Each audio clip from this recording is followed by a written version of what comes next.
En ce qui nous concerne, au niveau de la Nouvelle-Calédonie, je pense que la démonstration que je vais faire pourrait s'appliquer également à la Polynésie française, puisqu'on a subi les mêmes difficultés. Le dispositif de continuité territoriale, lorsqu'il a été initié, bénéficiait en moyenne à 12 000 Calédoniens par année. Après une réforme qui a été menée en 2011 sur les plafonds de revenus notamment, désormais c'est en moyenne 1200 Calédoniens qui bénéficient du dispositif de continuité territoriale. 1200 Calédoniens, ça fait 0,3% de la population calédonienne. J'ai lu dans le rapport que le nombre de résidents martiniquais bénéficiant du dispositif était de 46% et de Guadeloupéens de 35%.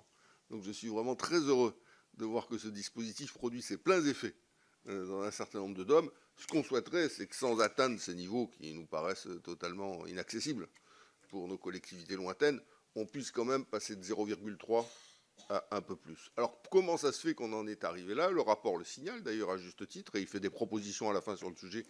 Nicole Sanquer les a rappelés. C'est parce qu'on est dans un dispositif qui exclut dès le niveau du plafond de ressources.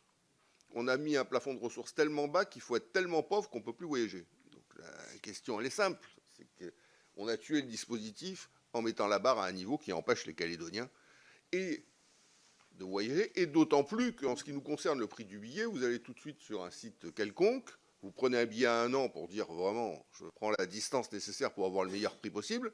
Aujourd'hui, c'est à 1 600 € le billet aller-retour entre Nouméa et Paris. Et je pense que la Polynésie, ça doit être dans les mêmes eaux. Même s'il y a une concurrence un peu plus exacerbée chez vous ces derniers temps, ça doit être à peu près dans les mêmes eaux. Donc, on a un dispositif qui, en ce qui concerne le plafond de ressources, n'est pas adapté à nos collectivités. On a des revenus qui sont plus élevés. Ça ne veut pas dire que le pouvoir d'achat est plus élevé, puisque la vie est plus chère chez nous de 40% par rapport, tout secteur confondu, à la métropole. Mais les revenus, et notamment les salaires, sont un peu plus élevés qu'ils ne le sont dans les autres collectivités ultramarines. Donc là, c'est la première raison de l'exclusion, un plafond de ressources trop bas. Et la deuxième raison, c'est un pourcentage de l'aide trop bas. Je souhaite que, si c'est possible, je demanderai que les co-rapporteurs aient la gentillesse de corriger leur niveau d'aide. Ils indiquent dans le rapport que c'est 40% du prix du billet. Ah ben c'est 40% du prix du billet pour les DOM, peut-être, mais ce n'est pas 40% du prix du billet pour les collectivités françaises du Pacifique. C'est simple, on reprend la démonstration que j'ai engagée sur un prix du billet à 1 600 €. L'aide, elle est de 160 €. Ben 160 de 1 600 pour l'aide simple, ça fait 10% du prix du billet.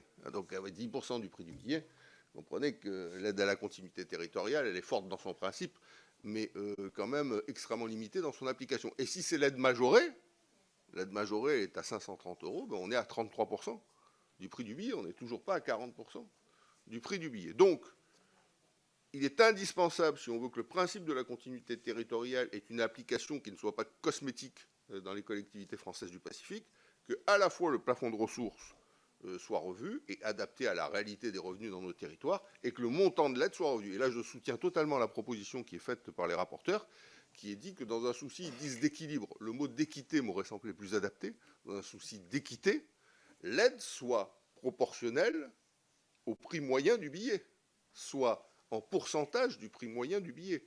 Là, on a une aide forfaitaire qui a été décidée à un moment donné, probablement sur des critères qui ne font pas de l'application de cette aide, qui ne donnent pas à cette aide une objectivité totale dans son application. Si on met un pourcentage du prix moyen du billet à partir de ce moment-là, comme les rapporteurs le proposent, on aura, à mon sens, un dispositif beaucoup plus équitable que celui qui existe aujourd'hui. Donc ça, c'est un premier sujet. Deuxième sujet, Monsieur le Président, Mesdames et Messieurs, membres de la délégation, c'est la continuité territoriale intérieure. Donc ça, c'est quand même un truc extraordinaire. Donc moi, je salue mes collègues guyanais pour leur efficacité. Je dois dire que vraiment, il faut remercier celles et ceux qui se sont investis à l'époque, qui ont réussi à obtenir, les seuls dans l'ensemble de l'outre-mer, une continuité territoriale intérieure. Alors on comprend que c'est totalement justifié en Guyane, étant donné la dimension du pays. Et donc, la Nouvelle-Calédonie et la Polynésie, on est des archipels. Je ne parle pas de la Polynésie dont la surface, comme chacun sait, est égale à celle de l'Europe. La Nouvelle-Calédonie, on est plus limité, mais on est quand même un archipel. Comment se fait-il que l'attention de l'État ait été si peu développée à l'égard de nos lointaines contrées que le dispositif de continuité territoriale intérieure n'ait pas été rendu applicable chez nous. Bon, donc là aussi, dans ce rapport, je souhaiterais que ça puisse être dit de manière un peu plus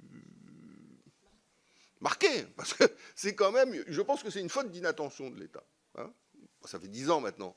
Au bout de 10 ans, on peut la corriger, cette faute d'inattention. On doit être admis au bénéfice de la continuité territoriale intérieure, et c'est majeur pour la Polynésie française comme la Nouvelle-Calédonie.